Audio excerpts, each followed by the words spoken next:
सुप्रभात। आज के इस वीडियो में मैं आपके सामने हिंदी प्रतिष्ठा द्वितीय वर्ष के तृतीय पत्र में संकलित छायावादी कवियों में श्रेष्ठ प्रकृति के सुकुमार कवि कहे जाने वाले सुमित्रानंदन पंत द्वारा रचित महत्वपूर्ण प्रगतिवादी भावना से युक्त कविता दो लड़के आपके सामने प्रस्तुत करने जा रहा हूं। कवि द्वारा रचित यह कविता अत्यंत मार्मिक एवं प्रभावी है। ऐसे तो पंत जी छायावाद के प्रकृतिवादी कवि कहे जाते हैं, प्रकृति के सुकुमार कवि कहे जाते हैं, लेकिन बदलते परिवेश एवं समय की मांग को देखते हुए इन्होंने प्रगतिवादी भावना से युक्त कविताओं की भी रचना की है। तो आज की जो कविता है दो लड़के, कवि की उन्हीं प्रगतिवादी भावना से युक्त है और इसमें कवि ने दो गरीब बच्चों की दुर्दशा का चित्रण किया है। किस तरह से वह अपने पेट की भूख को मिटाने के लिए कूड़े से कचरे बीनता है और उस कचरे को प्राप्त कर ही अलौकिक आनंद की प्राप्ति करता है। कवि इस कविता में कहते हैं, मेरे आंगन में टीले पर है मेरा घर, दो छोटे से लड़के आ जाते हैं अक्सर, नंगे तन गदबदे सांवले सहज छबीले, मिट्टी के मटमैले पुतले पर फुर्तीले।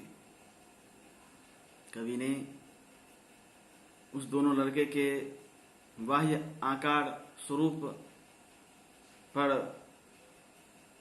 अपनी नजर डालते हुए कहते हैं कि दो छोटे लड़के हैं जो कि अक्सर कवि के आंगन में आ जाते हैं,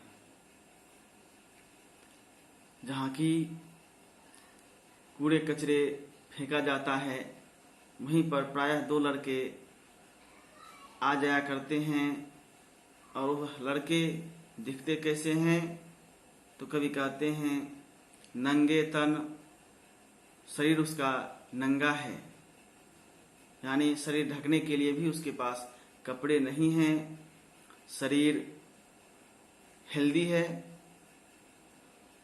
स्वस्थ दिखता है, बाहर से मोटा ताजा है, उसका रंग सांवला है और देखने में सहजता पूर्वक वो सुंदर है, यानी उसके शरीर में प्राकृतिक सौंदर्य निहित है और उसी सौंदर्य की वजह से वह देखने में सुंदर लगता है। मिट्टी के मटमैले पुतले, लग रहा है जैसे कि वह मिट्टी के मटमैले पुतले हैं, लेकिन उन दोनों में गजब की फुर्ती है, बड़ी तेजी से इधर उधर दौड़ता है, घूमता है और कचरे को बीनता है। जल्दी से टीले के नीचे उधर उतरकर वे चुन ले जाते कूड़े से निधियां सुंदर। और जैसे ही वो आंगन में आता है और जल्दी से उस टीले से नीचे उस तरफ उतरकर जिधर की कचरे फेंके जाते हैं, कूड़े फेंके जाते हैं, उधर वो उतरकर उस कूड़े से अपनी सुंदर सुंदर निधियां चुन जाता है। अब उस कूड़े में कौन सी निधि होगी हम सभी जान सकते हैं। प्रायः जो कूड़े बीनने वाले होते हैं उनकी क्या संपत्ति होती है, वह कूड़े से क्या चुनते हैं, हम सभी इससे अनजान नहीं हैं। तो कभी दिखलाते हैं कि आखिर वे उस कूड़े से कौन सी निधियां चुन ले जाते हैं। कभी कहते हैं सिगरेट के खाली डिब्बे, सिगरेट के जो खाली डिब्बे हैं, पन्नी चमकीली और चमकती हुई जो पन्नियां हैं, फीतों के टुकड़े, तस्वीरें नीली पीली। और फीतों के जो टुकड़े हैं, जो अपशिष्ट पदार्थ हम मानते हैं, फेंक देते हैं बाहर, उसको वह चुनता है। और नीली पीली तस्वीर जो बेकार की हो जाती हैं, उसे भी वह कूड़े कचरे से चुनकर अत्यंत खुश होता है। मासिक पत्रों के कवरों की, और मासिक पत्रों के जो कवर हैं, जो अपशिष्ट हो जाता है, उसे फेंकने के बाद वह बच्चा उस कूड़े से उस कवर को भी चुनता है और बंदर से किलकारी भरते हैं। और इन तमाम छोटी छोटी चीज़ों को प्राप्त कर वह अत्यंत खुश होते हैं, किलकारियां भरते हैं। खुश हो अंदर से, वे बहुत खुश होते हैं। इन तमाम चीज़ों को देखकर, सिगरेट की खाली डब्बे, चमकीली पन्नी, फीतों के टुकड़े, नीले पीले तस्वीर, मासिक पत्रों के कवर आदि को प्राप्त कर वह अत्यंत खुश होता है, किलकारियां भरता है। अंदर से लगता है जैसे उन्हें बहुत ही महत्वपूर्ण निधि संपत्ति की प्राप्त हो चुकी है। दौड़ पार आंगन के फिर हो जाते ओझल, वे नाटे 6-7 साल के लड़के मानसल। और जब वे कूड़े से इन निधियों को प्राप्त कर लेता है तो दौड़कर आंगन को वह पार कर जाता है, छलांग लगाकर आंगन के पार दूर चला जाता है, ओझल हो जाता है। वह इतनी दूर चला जाता है कि दिखाई नहीं पड़ता। वे 6-7 साल के नाटे से 2 लड़के हैं जिसका शरीर मांसल दिखता है। कभी आगे कहते हैं सुंदर लगती नग्न देह, मोहती नयन मन। अब कभी उस गरीब बच्चों की सुंदरता का वर्णन करते हैं, क्यों कहते हैं कि वह उस अवस्था में भी, साधन के अभाव में भी, भले ही नंगे हैं, हो सकता है भूखे भी हों, सुंदर लगती नग्न देह, उसका जो है नग्न देह है, कवि को अत्यंत सुंदर लगता है, सुंदर लगती है उसकी देह कवि को देखने में। मोहती नयन मन, और कवि के नयन और मन दोनों को उसकी देह मोह ले जाती है। मानव के नाते उड़ में भरता अपनापन, वो भी मानव के बच्चे हैं, इंसान के बच्चे हैं, इसलिए उसे देखकर, उसकी हालत को देखकर जो है कवि का नयन और मन दोनों मोह लेता है। और मानव के बच्चे होने के नाते कवि को उस बच्चे के प्रति अपनापन महसूस होता है। मानव के बालक हैं ये पासी के बच्चे, ये दोनों बच्चे पासी जाति के हैं और ये मानव के बच्चे हैं, किसी जानवर के नहीं हैं। मानव के बालक हैं ये पासी के बच्चे।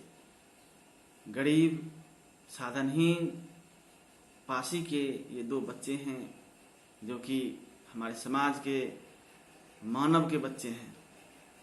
रोम रोम मानव सांचे में ढाले सच्चे, और ये बच्चे जो हैं इसका रोम रोम भी मानव के सांचे में ढला हुआ है, पूरी तरह से मानव है यह, लेकिन साधन के अभाव में, सुविधाओं के अभाव में ये भले ही सुख प्राप्त नहीं कर पा रहे हैं, कूड़े कचरे बिनने के लिए मजबूर हैं। अस्थि मांस के इन जीवों का ही यह जग घर, अस्थि मांस से युक्त ये जो गरीब मानव हैं, जो गरीब बच्चे हैं, उसका यह संसार ही घर है। कोई निश्चित घर नहीं है, खाने के कोई निश्चित सुविधे नहीं है, इनके जो घर हैं वे यह पूरा संसार है। आत्मा का अधिवास न यह, वह सूक्ष्म अनश्वर। कवि दार्शनिकता की बात करते हुए कहते हैं, आत्मा का अधिवास न यह जो शरीर है, जिस तरह से वह गंदा मैला कुचैला दिखता है, तो कहते हैं आत्मा का अधिवास न यह, वह सूक्ष्म अनस्वर, आत्मा तो सूक्ष्म है, अनस्वर है, उसका अधिवास यह शरीर नहीं है, यह संसार नहीं है। क्या उस बच्चे में आत्मा नहीं है? उस बच्चे में भी आत्मा है, वह भी इसी संसार का बालक है, लेकिन साधन के अभाव में, सुविधाओं के अभाव में वह बिल्कुल अपने आप को दीन और हीन समझता है, दीन और हीन दिखता है। न्यौछावर है आत्मा नश्वर रक्त मांस पर। कहते हैं कि इस रक्त और मांस से युक्त इस बच्चे पर कवि कहते हैं कि मेरी आत्मा जो अनश्वर है वो न्यौछावर है। जग का अधिकारी है वह जो है दुर्बलतर।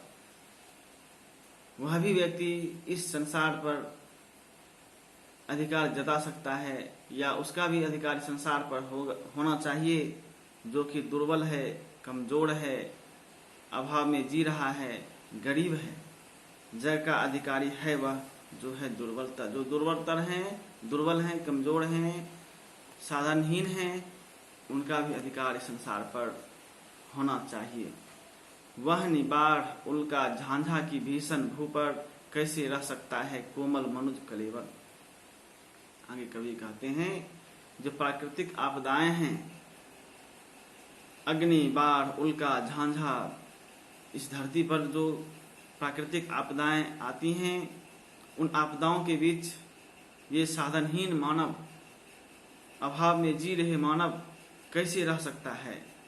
यह कोमल जो मनुष्य का शरीर है, वह इन प्राकृतिक आपदाओं को कैसे बर्दाश्त कर पाएगा। निष्ठुर है जड़ प्रकृति। कवि को अंत में लगता है कि यह जो प्रकृति है, जड़ प्रकृति है, वह बिल्कुल निष्ठुर है। सहज भंगुर जीवित जन, और मनुष्य जिसका जीवन क्षणभंगुर है, वह जीने को मजबूर है। ऐसी स्थिति में, ऐसी परिस्थिति में मानव को चाहिए यहाँ मनुजोचित साधन। मानव को इस धरती पर जीने के लिए मानवोचित जो साधन हैं, जो मानव के लिए आवश्यक चीजें हैं, जो वस्तुएं हैं, वह तो होना ही चाहिए। उस आवश्यक सुविधाओं के अभाव में क्या प्रकृति की इस विपरीत स्थिति में जिंदा रह पाएगा? कवि का यह प्रश्न है। उन्हें ये आश्चर्य होता है समाज की इस विभेदकारी नीति को देखकर। क्यों न एक हो मानव मानव सभी परस्पर, मानवता निर्माण करें जग में लोकोत्तर। अब कवि कहते हैं कि समाज में जो इतनी विविधताएं हैं, समाज में जो इतने विभेद हैं, क्यों न इसे मिटाकर सभी मानव आपस में मिलकर रहें। क्यों न एक हो मानव मानव सभी परस्पर, सभी मानव मिलकर एक हों और सभी एक दूसरे के दुख सुख में सहभागी बने, मानवता निर्माण करें जग में लोकोत्तर। और इस तरह आपस में मिलजुल कर इस संसार में ऐसी मानवता का निर्माण करें जो कि लोकोत्तर आनंद को प्रदान करे। जीवन का प्रासाद उठे भू पर गौरवमय, मानव का साम्राज्य बने मानव हित निश्चय। कहते हैं ऐसा करने से यह जो जीवन है वह गौरवमय हो जाएगा। इस धरती पर जो मानव जी रहे हैं उसका जीवन गौरवमय हो जाएगा, सुखपूर्ण हो जाएगा, और इस धरती पर मानव का साम्राज्य बन जाएगा, और मानव के हित में निश्चय ही सारी सुविधाएं, सारे सुख होंगे। अंत में कवि कहते हैं जीवन की क्षण धूलि रह सके जहां सुरक्षित रक्त मांस की इच्छाएं जन की हों पूरित। और ऐसी लोकोत्तर व्यवस्था में जीवन की जो क्षण धूलि है वे सुरक्षित रह पाएंगे। मानव की जो क्षणभंगुर यह जीवन गति है मानव का जो क्षणभंगुर जीवन है वे यहाँ पर ऐसी व्यवस्था में सुरक्षित रह पाएंगे और रक्त मांस की जो इच्छाएं हैं, यानी रक्त मांस युक्त मानव की जो इच्छाएं हैं, वो उनकी इच्छाएं इस धरती पर उस समतावादी समाज में पूर्णित हो पाएंगी। मनुज प्रेम से जहाँ रह सकें मानव ईश्वर, और कौन सा स्वर्ग चाहिए तुझे धरा पर। और ऐसी समतावादी समाज में मनुष्य प्रेम से रह सकें, मानव भी ईश्वर की तरह एक दूसरे के प्रति व्यवहार करें और दोनों मिलकर यहाँ रहते हुए आनंद की प्राप्ति करें। इससे बड़ा स्वर्ग और क्या हो सकता है? और कौन सा स्वर्ग चाहिए तुझे धरा पर, और इससे बड़ा स्वर्ग इस धरती पर क्या हो सकता है? कवि ने इस कविता में अपनी प्रगतिवादी भावना से युक्त विचारों को व्यक्त किया है। उन्होंने दो लड़के के माध्यम से कविता की शुरुआत दो गरीब पासी के बच्चों से करते हैं और अंत तक जाते जाते वे दिखलाते हैं कि ये दो जो नंग धंग बच्चे हैं, साधनहीन बच्चे हैं, अभाव में जीने को मजबूर बच्चे हैं। इसके लिए भी समाज में सुविधाएं होनी चाहिए। समाज के जो अमीर लोग हैं, जो पूंजीपति वर्ग हैं, उन्हें इनके भी प्रति सोचना चाहिए और इनके लिए भी सुविधाएं जुटानी चाहिए। कवि अंत में कहते हैं कि मनुष्य आपस में मिलकर क्यों नहीं रहते? सभी मनुष्य आपस में मिलकर एक ऐसे समाज का निर्माण करें जहाँ की सबके लिए समान सुविधाएं हों और सबको समान सुख प्राप्ति का अधिकार हो। और ऐसी व्यवस्था यदि बन जाती है तो यही मानव के लिए स्वर्ग सा प्रतीत होगा, यही मानव को स्वर्ग से अनुभूति होगी और यहीं पर मानव आनंद के साथ जीते हुए अपना सर्वोत्तम विकास कर पाएगा। इस तरह कवि द्वारा रचित यह कविता यहीं समाप्त होती है। हम पुनः मिलेंगे नए वीडियो में नए विषय के साथ। धन्यवाद।